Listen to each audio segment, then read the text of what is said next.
Listen to this podcast now on the Red Apple Podcast Network.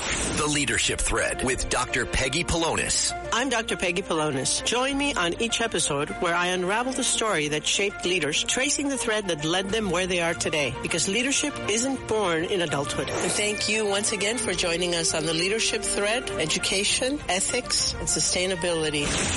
Download all of Red Apple Media's podcasts right now through your favorite podcast platform. The Roger Stone Show on the Red Apple Podcast Network. Welcome back to the Roger Stone Show. Joining me now is former New Jersey U.S. Senator Bob Torricelli. Bob Torricelli was first elected to the U.S. House, where he served 6 terms before being elected to the U.S. Senate in 1996. While in the U.S. Senate, he served on the Senate Finance, Government Affairs, Foreign Relations, Judiciary, and Rules Committee, but it is today our focus on foreign policy because as a former member of the Senate Foreign Relations Committee, Senator Torricelli is a leading expert on both Middle Eastern and Latin American policy issues. He is a hardline anti-communist, particularly in this hemisphere where he essentially wrote the current law that enshrines the Cuban embargo. And he is an expert on not only this hemisphere, but has had long relationships and communications with the democratic resistance in Iran. Senator Torricelli, last time you were on the show, we had the greatest ratings I think we've ever had on a Sunday. I'm really delighted that you could join us again.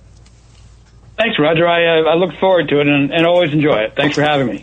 So let's start in an unlikely place, and that is Greenland. Greenland, the president has expressed, obviously publicly, that Greenland plays a strategic role in our national security. He's made it very clear that at a minimum he would like to see the independence of Greenland. And of course, he has said, perhaps jokingly, perhaps not, it should be our next state.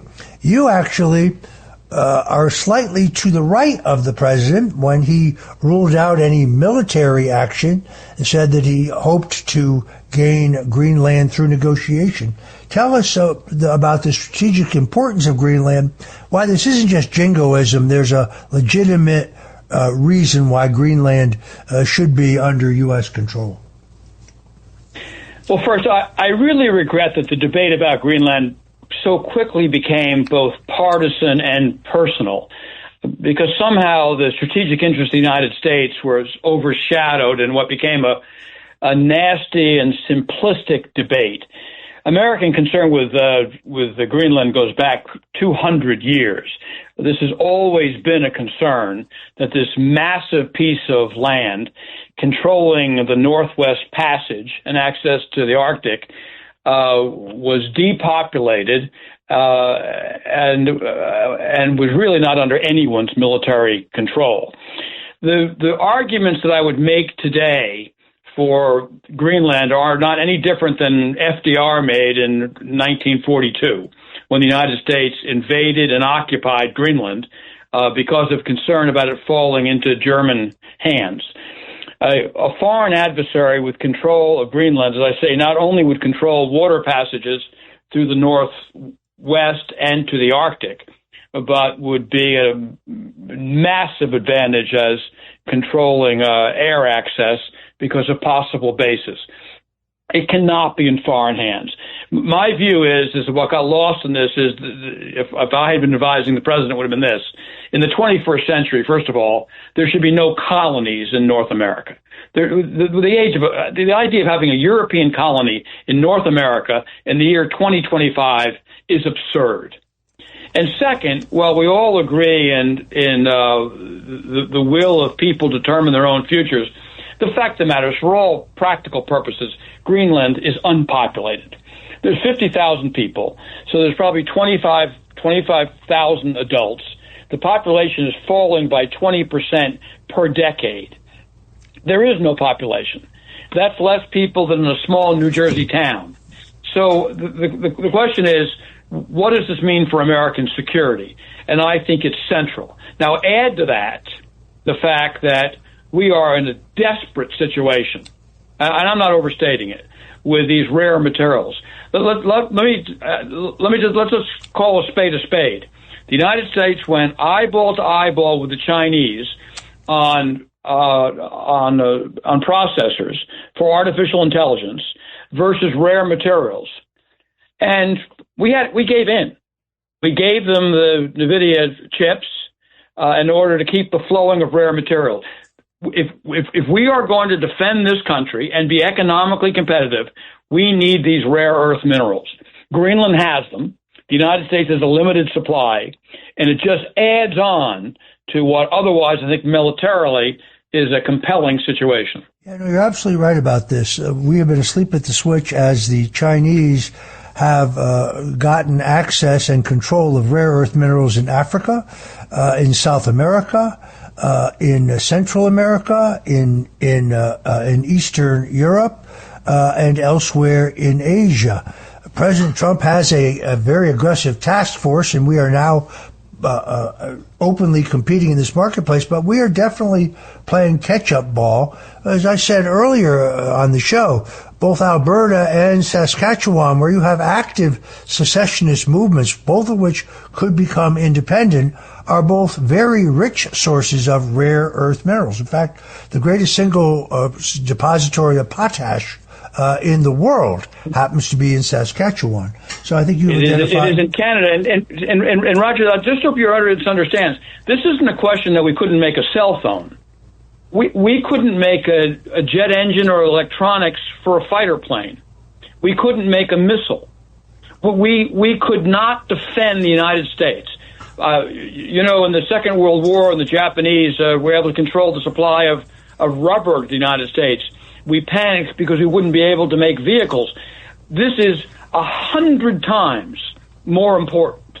And honestly, if I were sitting across the table right now from George W. Bush to Barack Obama to Joe Biden, I would be saying, what the hell were you thinking? Who was asleep at the switch here? The Chinese have a 90% chokehold on the processing of these minerals. 90%. Their foot is on our throat. I don't know how we got here, but I know that we have to do some unusual things in policy to get out of it.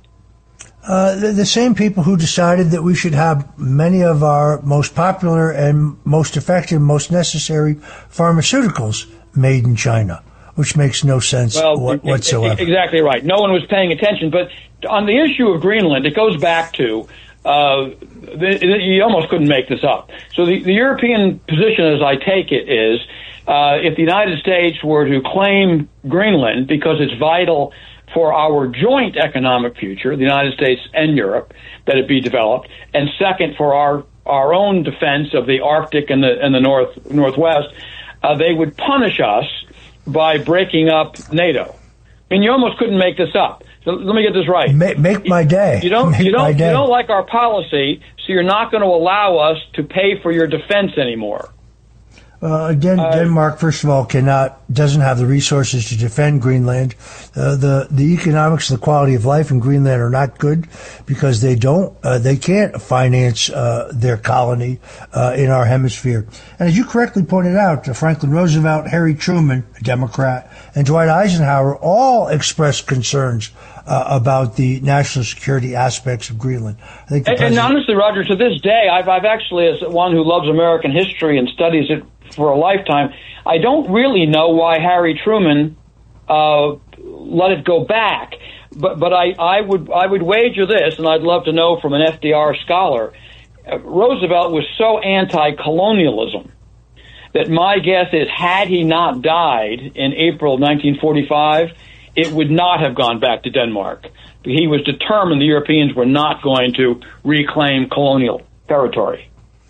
So let us now move, if we can, to Venezuela, where Donald Trump pulled off a stunning law enforcement action backed by the U.S. military. Not regime change, as we saw under some of his predecessors, but a surgical operation to go in by night and arrest the Venezuelan strongman Nicolás Maduro, but leaving intact, at least for the time being, the Marxist government there. Bob, what do you make of all of this?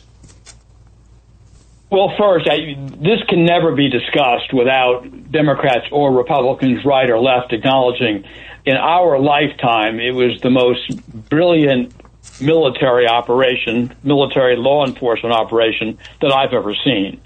200 aircraft decapitating a Marxist narco-terrorist regime on the ground for 3.5 minutes without a single American casualty. I believe if you had taken this script to a Hollywood producer, they would have told you to do a rewrite because it wasn't realistic. So leaving the policy aside for a moment, just in the continued admiration for the American military and our special forces, the operation is simply without peer. As a matter of policy, I'm completely supportive. Maduro, not simply by his narco-terrorism, helping to flood the United States, and by the way, even more Europe with narcotics, but also his embrace of the Iranian regime, his continued reliance and invitation of the Chinese to become active. I understand people do not want the United States in foreign ventures. I understand people want us less involved overseas, but we can't defend America at our shores either. This was going to become a larger problem. Something had to happen, and I think it was brilliantly done. I think this is President Trump's great skill. He projects American power, but he does so in a limited but effective way. We saw it in his attacks on the nuclear weapons development programs in Iran. We saw it here in Venezuela. No boots on the ground, no American casualties, no long-term commitments to a land war. This is very different than what we saw under previous presidents.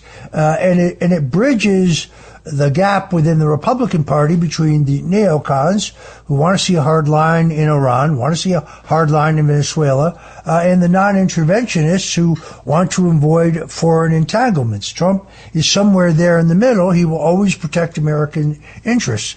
But I guess the larger question here is, what does this mean for the Cubans? No one has been more effective in fighting the brutal Cuban regime than you have in your days in the U.S. Senate, and outspoken about it since then. What does this Venezuelan development mean for the regime in Cuba? Well, if you'll remember back into the 1990s when we passed the Cuban Democracy Act and ended basically Western financial intercourse with Cuba, we rightfully believed the regime would not survive the turn of the century because of the economic pressure. We were not wrong under the circumstances. What rescued Castro at the time in Cuban communism was Venezuelan oil. Had there been no Chavez and no sale of oil to Cuba, the regime wouldn't have survived. So it now begs the question, without that oil, what happens to Cuba? Now, the press will write, well, okay, it means that the lights are going out in Havana, they can't make electricity, they have no oil, but they'll survive. It's not just that they can't make electricity. The Cubans were getting oil from Venezuela, but they weren't using it necessarily for the Cuban people. They were taking it and reselling it at a profit on the world market and getting cash. So they've lost the oil for power, but they've also lost the cash. And whether they can survive that, I have real doubts. I think the clock has now been reset back to 1995. And if I had to bet on the next big geopolitical change in the world, it would be the fall of the government in Havana. There you go, Cuba Libre. If you're just tuning in, we're talking to Senator Bob Torricelli, former member of the Senate Foreign Relations Committee. You're listening to The Roger Stone Show here on the Red Apple Audio Networks. And don't go away, because we'll be back with more of Senator Torricelli on the other side. Demo, not for broadcast. Property of WABC New York. If you're thinking about changing schools, why wait? At Manhattan University, love those guys. You don't have to start over. With transfer-friendly pathways, your credits count, and you keep moving forward. From day one, you're part of Jasper Nation, preparing for the real world. And with New York City just a train away, opportunity is everywhere. Ready to move forward without missing a step? Visit manhattan.edu/transfer and enroll today. Manhattan University. Don't start over, move forward. This National Foster Care Month, Marine Toys for Tots is providing hope to children who need it most. Staff Sergeant James Caldwell, who grew up in foster care himself, shares that while handing out gifts at a Toys for Tots distribution event, a little girl looked up at him, reached into her bag, pulled out a stuffed animal and said, "Someone needs to make sure you get a toy too." That simple gesture embodies the heart of Marine Toys for Tots, ensuring every child, including those in foster care, experiences the kindness that can transform their future. Visit toysfortots.org today. If you're just tuning in, we're continuing our conversation with Senator Bob Torricelli, who was elected to the U.S. Senate initially in 1996, considered a leading expert on both Middle Eastern and Latin American policy due to his service on the Senate Foreign Relations Committee. Senator, we now have to turn our view to a subject on which you are indeed expert, and that is Iran. You have long been an outspoken advocate for the democratic forces in Iran and against the brutal regime there. We learned just this week that the estimated number of deaths at the hands of the Ayatollahs is far, far higher than we thought it was. How is this all going to play out? Well, first, Roger, I understand some of the divisions in America about policy going forward. So let's start with this. I think we all accept the change of government in Iran is up to the Iranian people. And the sacrifices that are going to be coming in coming weeks and months is going to be from Iranians. But we can't conclude that this is not in the strategic interest of the United States. I strongly believe you do not sacrifice American lives or American fortune unless it is in the strategic interest of our country and narrowly defined interests. But Iran not getting a nuclear weapon, Iran not getting ballistic missiles that can attack Europe and someday the United States, not funding Hezbollah that attack American ships and American soldiers. These people, this regime in Iran has cost hundreds, if not thousands, of American lives. So decapitating it, having regime change is in our national interest. But I think the president seems to understand, as I think most of us understand, that does not mean invading Iran. It doesn't mean sending an army to Iran. But if we can do things to tip things over the edge, and that is hundreds of thousands of people have taken to the streets of Iranian cities to topple this regime, somewhere between 5,000 and 12,000 have been murdered by their government. If in the coming days Donald Trump can hit targets of the Revolutionary Guards, their barracks, their bases, their weapon systems, and tip this over, and do it without American soldiers on the ground, but help the people on the streets, it will be a worthwhile endeavor, because there is an opposition, a democratic opposition, that is prepared to seize power and realign Iran with the civilized world and their nuclear program and the funding of terrorism, and bring in a secular democratic government. So if we can help from the sidelines by giving it a push, I hope we do. Yeah, I'm in agreement. The answer is not to go from theocracy back to a monarchy. I realize a lot of what I think is largely AstroTurf support for bringing back the son of the Shah. I think our betrayal of the Shah was a foreign policy mistake, but the Shah was equally brutal during his reign. The answer here is you're right. That's not going to solve it. That's not going to solve anything. No, but it is But as you know, it is used by the regime as a false flag, is to say, "Oh, you want to return to the Shah." It is actually used against us. By the way, we will be flooded with bots. We will be flooded with bots this afternoon attacking us for questioning the legitimate claim of the return of the House of Pahlavi. That is most definitely, in my opinion, not the answer. But by the way, Roger, some of the videos coming out of Iran are showing people chanting for the return of the Shah. If you actually speak with someone who speaks Farsi and you watch it, that's not what people are saying at all. They're dubbing it over people's voices. The principal support for the movement to bring back the Shah is coming from the regime itself, because they're creating this false choice that you've got the Ayatollah or the Shah. And the people of Iran do not want to go back to the dictatorship of the Shah. But that's not the choice. there's a democratic choice. The Shah's son is just being used, and the United States needs to be very careful not to fall into that trap. Yeah, I could not agree more. Rudy Giuliani, my longtime friend, been very, very articulate on this point, has suffered the same incoming from those who insist that only the return of the Shah would be just. We need a democratic elections, ultimately, in Iran. But I agree with you. I don't think the president has to do much. I do think some very strategic strikes, airstrikes, but the idea of boots on the ground or any kind of fulsome or full-fledged invasion, I don't think is on his dance card. I think highly, highly unlikely. All right, I'm afraid we have to wrap it up there. I want to thank our guest, former New Jersey Senator Bob Torricelli, former member of the Senate Foreign Relations Committee, for sharing his expertise with us today on Greenland, Venezuela, Cuba, and the situation in Iran. Thank you again for joining us today on The Roger Stone Show, where we talk politics, news, history, style, culture, and food. And until next Sunday, God bless you and Godspeed. Thanks for listening to The Roger Stone Show. You can hear The Roger Stone Show Sunday afternoons at 3. If you like the podcast, share it with your friends and listen anytime at WABCRadio.com and download the WABC Radio app. Hit that subscribe button on all major podcast platforms. Plus, follow WABC on social on Instagram, TikTok, Facebook, and X. See you next time for a new episode so you never have to wonder, what the heck is going on here? Listen to this podcast now on the Red Apple Podcast Network. The Idea Gen Global Podcast with George Sifakis. I'm George Sifakis. In a world overflowing with noise, there is one forum where the world's smartest voices connect, where visionaries sit at the same table as innovators, and great minds don't just talk, they act.